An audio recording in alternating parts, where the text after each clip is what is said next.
Au menu du réveil politique, les députés entérinent la réduction du nombre de contrats aidés à droite et à l'extrême droite. On se bat pour un portrait à Colombey. Anne Hidalgo répond aux forains qui vont adorer l'Assemblée à voter dans la nuit de mercredi à jeudi le budget en baisse de la mission Travail et Emploi, qui prévoit une réduction du nombre de contrats aidés.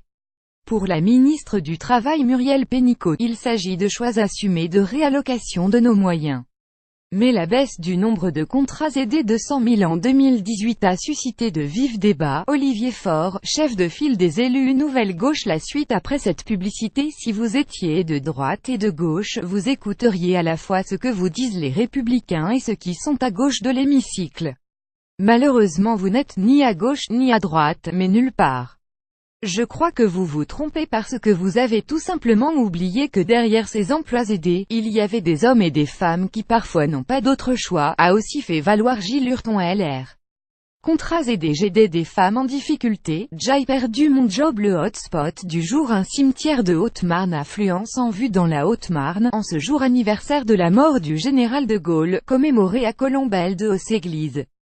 Une cérémonie est prévue à 11 h en présence de Geneviève Darrieussecq, secrétaire d'État auprès de la ministre des Armées. Mais chacun veut sa part de l'héritage du grand Charles. Ainsi Bernard Accoyer, secrétaire général des Républicains, sera sur place à 9 h. Laurent Wauquiez, président d'Auvergne-Rhône-Alpes à 9 h 30. Florian Philippot, eurodéputé. En fin de matinée, Nicolas Dupont-Aignan, président de Debout la France, également en fin de matinée.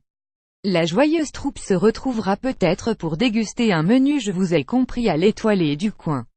Pour commémorer la mort de Gaulle, la droite et l'extrême droite défilent à Colombey. La plainte du jour. Ferrand pas tranquille. L'association anticorruption Anticor a fait savoir ce jeudi qu'elle avait déposé plainte contre le chef de file des députés LREM Richard Ferrand. L'objectif est de relancer l'enquête qui visait ce proche d'Emmanuel Macron, un mois après son classement sans suite par le parquet de Brest. La plainte porte sur des faits présumés de prise illégale d'intérêt, et recèle les complicités de ce délit, dans l'affaire des mutuelles de Bretagne.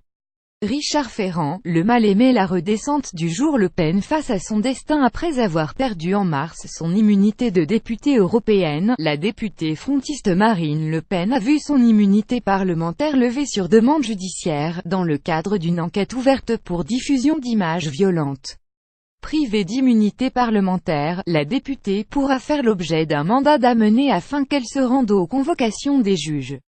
Une enquête préliminaire avait été lancée en décembre 2015, après que Marine Le Pen et le député apparenté FN Gilbert Collard, dont l'immunité avait été levée fin septembre, ont publié sur Twitter des photos de propagande montrant des exactions du groupe État islamique. Marine Le Pen risque jusqu'à 5 ans de prison et 75 000 € d'amende. La réplique du jour. Hidalgo ne veut plus voir tourner la roue. La maire PS de Paris Anne Hidalgo va proposer le 20 novembre au Conseil de Paris la suppression de la grande roue de la place de la Concorde, selon des informations de RTL. La roue est exploitée chaque année depuis 1993 par Marcel Campion, chef de file des forains. Et entre lui et la mairie de Paris, l'ambiance est plutôt fraîche. Plusieurs opérations escargots ont été menées depuis le début de la semaine autour de la capitale par les forains, qui n'acceptent pas la suppression du marché de Noël des Champs-Élysées, voté en juillet dernier pour la ville.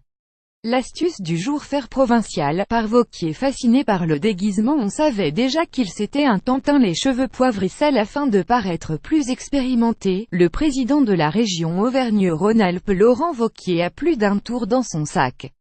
Dans l'Express du 8 novembre, un partisan raconte comment le favori pour la présidence LR s'y prenait pour montrer qu'il n'était pas, lui, un sale parisien de l'élite mais un brave homme du peuple. Laurent Wauquiez faisait exprès d'arriver à Paris sans avoir ciré ses chaussures, histoire de montrer qu'il avait les pieds dans la glaise, lui, le gars de la Haute-Loire.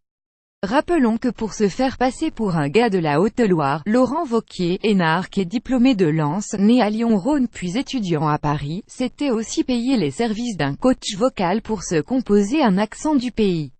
Une belle panoplie. Laurent Wauquiez est conscient de la nécessité de brûler son étiquette d'énarque. Le conseil lecture. La ministre de l'Enseignement supérieur Frédérique Vidal présente dans un entretien aux Parisiens les grandes lignes de la réforme du système d'orientation post-bac APB, qui doit être mise en place en janvier.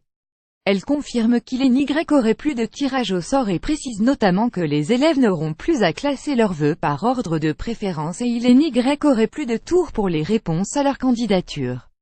À suivre, le ministre de l'Éducation nationale Jean-Michel Blanquer visite le lycée Auffray de Clichy à l'occasion de la Journée nationale contre le harcèlement à l'école. 700 000 enfants seraient victimes de harcèlement scolaire, selon le gouvernement. Le tribunal correctionnel de Paris doit dire cet après-midi si Steve Briouat peut être jugé pour un tweet faisant le lien entre migrants et agressions sexuelles, diffusé dans le contexte d'un discours au Parlement européen, ou si son immunité d'eurodéputé le protège. AR